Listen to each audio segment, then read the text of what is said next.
दोस्तों एक फिल्मी डायलॉग है कि डर सबको लगता है, गला सबका सूखता है। तो बेसबॉल की बात करने वाले इंग्लैंड के बल्लेबाजों का भी गला सूख गया और उसके बाद मैदान पर नौटंकी करने लगे। तो कप्तान शुभमन गिल, मोहम्मद सिराज और इंडियन टीम ने मिलकर जबरदस्त शर्मिंदा कर दिया और लॉर्ड्स टेस्ट मैच के तीसरे दिन आखिरी के लम्हों में फुल सिनेमा हो गया मैदान पर। भारत की पारी जब 387 रन पर खत्म होती है तो इंग्लैंड से उम्मीद थी कि 2 ओवर की बल्लेबाजी होगी, लेकिन इंग्लैंड के बल्लेबाज पवेलियन से ही ठान कर आए थे कि फुल ड्रामा करना है और 1 ओवर से ज्यादा बैटिंग नहीं करनी है, नॉट आउट जाना है। और फिर क्या ड्रामा करते हैं इंग्लैंड के बल्लेबाज। पहले तो ये जैक क्राउली कहते हैं कि भैया साइड स्क्रीन के पास कुछ दिक्कत है, तो फिर भारत के खिलाड़ी कहते हैं, शुभमन गिल कहते हैं स्लिप से कि आप उसको मत देखो, आप गेंद को देखो ना, आप टाइम क्यों वेस्ट कर रहे हो।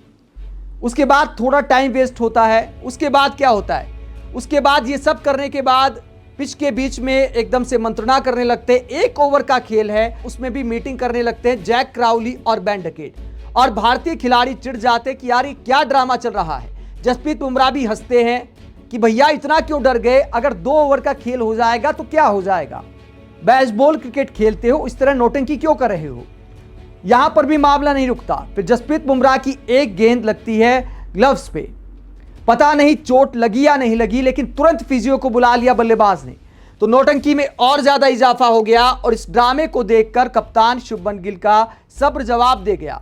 उन्होंने पूरी टीम को एक तरह से इकट्ठा कर लिया, पूरी टीम मिलकर तालियां बजाने लगी एक्टिंग के लिए, जैक क्राउली की एक्टिंग के लिए। देखिए पूरी इंडियन टीम तालियां बजा रही है। यहां पर मोहम्मद सिराज अंग्रेजी में सुना रहे हैं हैदराबादी अंदाज में, और इंग्लैंड के खिलाड़ियों को कह रहे हैं कि भैया इतना क्यों डर रहे हो।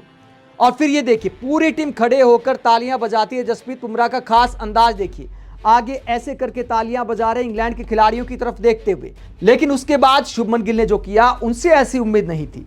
विराट कोहली से आप ऐसी उम्मीद कर सकते, लेकिन ऐसा तो कभी विराट कोहली ने भी नहीं किया था। शुभमन गिल क्या करते, दौड़ते हुए जाते हैं और तालियां बजाते हुए जैक क्राउली के पास जाते हैं, शानदार एक्टिंग के लिए बधाई देते हैं। और उसके बाद क्या करते हैं, उसके बाद उंगली दिखाते हुए कहते हैं यार तुम तो कमाल के एक्टर हो। और उसके बाद कहते इतनी चोट लगी है तो कंकशन सब्स्टिट्यूट क्यों नहीं ले लेती इंग्लैंड की टीम। कप्तान शुभमन गिल ऑफर देते कि आपकी जगह कंकशन सब्स्टिट्यूट हम देने को तैयार हैं, आप रिटायर ही हो जाओ। तो इस सब को देखकर जैक क्राउली बुरी तरह चिढ़ जाते हैं। ये आप देखिए उंगली शुभमन गिल ने दिखाई तो जैक क्राउली भी उंगली दिखाते शुभमन गिल की तरफ, और मोहम्मद सिराज वगैरह सब मजे ले रहे हैं। तो इस तरह का ड्रामा हो जाता है ताकि 2 ओवर का खेल ना हो पाए, इसीलिए इंग्लैंड के बल्लेबाजों ने फुल नौटंकी की। दोस्तों कई बार बल्लेबाज ऐसा करते, हो सकता है भारत के ओपनर बल्लेबाज भी ऐसा करते, लेकिन इतनी नौटंकी बहुत कम देखने को मिलते। 1 ओवर में 3-3 बार ड्रामा, मतलब ये तो ओवर एक्टिंग की हद हो गई। शायद इसीलिए शुभमन गिल पास जाकर ताली बजाने को मजबूर हो गए। इसीलिए पूरी टीम ने मिलकर इंग्लैंड की टीम को शर्मिंदा किया कि बेसबॉल की बात करते हो और डरते इतना हो कि 2 ओवर बल्लेबाजी नहीं कर सकते, 2 ओवर ना खेल सको, इसलिए इतना ड्रामा किया जा रहा है। दोस्तों कुल मिलाकर इस सारे ड्रामे ने इस मैच में रोमांच जरूर ला दिया है। अब खिलाड़ियों के बीच और ज्यादा स्लेजिंग देखने को मिलेगी, मसाला मिल गया है सीरीज को। इंग्लैंड के बल्लेबाजों की नौटंकी और कप्तान शुभमन गिल ने जिस तरह बेइज्जती की है, उसके बाद स्पार्क मिल गया है सीरीज को, इस बात में कोई दो राय नहीं है। अब बात करते हैं कि खेल में कौन आगे है, आज का दिन आखिरकार किसके नाम रहा। दोस्तों कुल मिलाकर मैच फिलहाल बराबरी पर खड़ा है, जहां दबाव ज्यादा इस वक्त इंग्लैंड पर है, क्योंकि तीसरी पारी खेलनी है इंग्लैंड को। भले भारत को चौथी पारी खेलनी है, चौथी पारी में ज्यादा दबाव होता है, लेकिन कुछ ऐसे फैक्ट हैं जो टीम इंडिया पर कम दबाव बनाते हैं। वो फैक्ट भी आपको बताएंगे। पहले आज के दिन की बात करते हैं। आज के दिन केएल राहुल ने सेंचुरी जमाई। ऋषभ पंत हालांकि थोड़ा मलाल होगा कि रन आउट हो गए। केएल राहुल ने 100 रन की पारी खेली, ऋषभ पंत ने 74 रन की पारी खेली। रविंद्र जडेजा भी हीरो रहे, 72 रन की पारी उन्होंने खेली। और नीतीश रेड्डी की भी मैं तारीफ करूंगा।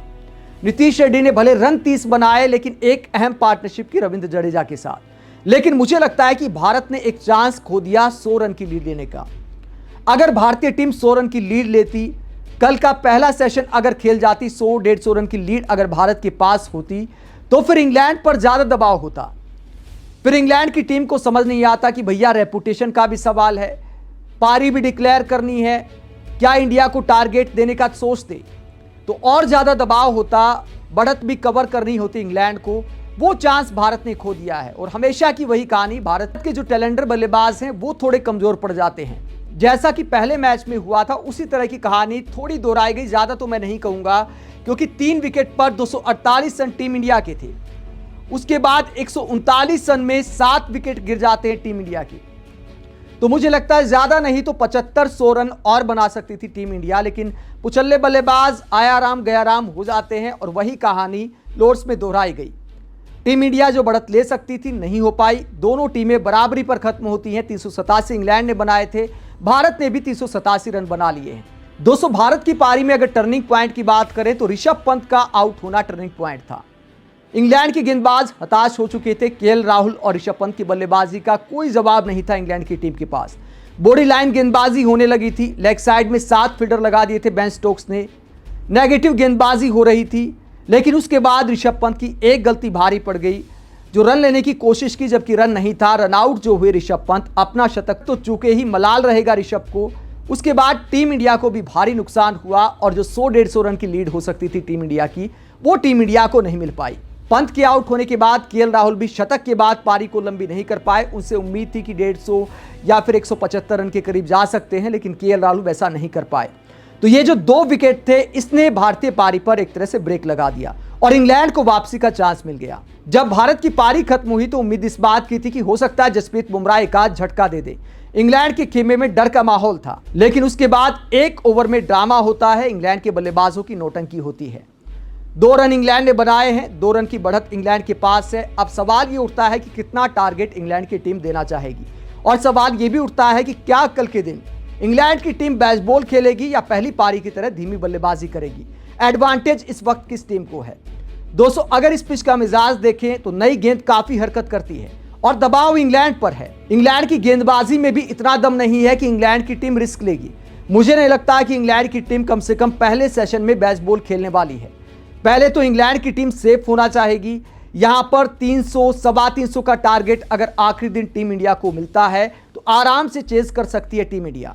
तो मुझे नहीं लगता कि इंग्लैंड की टीम कल बेसबॉल खेलने वाली है और ना ही ये पिच ज्यादा इजाजत देगी बेसबॉल के लिए। कल के दिन मुझे लगता है गेंद थोड़ा ग्रिप भी कर सकती है, तो भारत के स्पिन गेंदबाज भी ब्रेक लगा सकते हैं। तेज बल्लेबाजी करने की कोशिश करेगी इंग्लैंड की टीम तो फिर विकेट भी गिर सकते हैं। तो दबाव इंग्लैंड पर है क्योंकि टारगेट उसे देना है। तो इंग्लैंड को यह भी डिसाइड करना होगा कि कितने टाइम में कितना टारगेट टीम इंडिया को दिया जाए। और दूसरा एक और डर है इंग्लैंड की टीम को।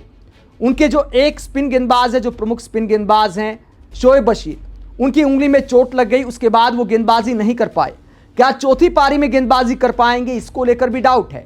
और कर पाएंगे तो क्या वो इंपैक्ट आ पाएगा, क्योंकि गेंदबाजी वाले हाथ पर ही चोट लगी है। आपने देखा होगा कि जो रूट ने काफी ओवर किए हैं। तो कुल मिलाकर दबाव इंग्लैंड की टीम पर है। भारत के गेंदबाज इस दबाव का फायदा उठा सकते हैं। कल का जो पहला सेशन है वो काफी अहम रहेगा। सुबह के सेशन में थोड़ी ज्यादा मदद भी मिलती है तेज गेंदबाजों को। आपने देखा होगा कि पहली पारी में भी जसप्रीत बुमराह ने पहले सेशन में ही इंग्लैंड को 3 झटके दिए थे। तो उम्मीद करते हैं कि बुमराह का मैजिक एक बार फिर काम करेगा। भारत के स्पिन गेंदबाज भी कारगर साबित हो सकते हैं और इंग्लैंड का कल मुश्किल इम्तिहान होने वाला है। इंग्लैंड की बल्लेबाजी का भी इम्तिहान है, बेसबॉल वाली रेपुटेशन का भी इम्तिहान है, दिलेर क्रिकेट का भी इम्तिहान है, जो इस मैच में फेल साबित हुआ है। लोग मजाक उड़ा रहे हैं कि बेसबॉल को ताला बंद करके लॉक कर दिया है टीम इंडिया ने। तो कल क्या वो ताला खुलेगा? क्या इंग्लैंड की टीम एक चैलेंजिंग टारगेट देने की हिम्मत कर पाएगी या रिस्की टारगेट देने की हिम्मत कर पाएगी इंग्लैंड की टीम? आप क्या सोचते हैं? कमेंट बॉक्स में अपनी राय जरूर दें। साथ ही चैनल को सब्सक्राइब भी करें। नमस्कार।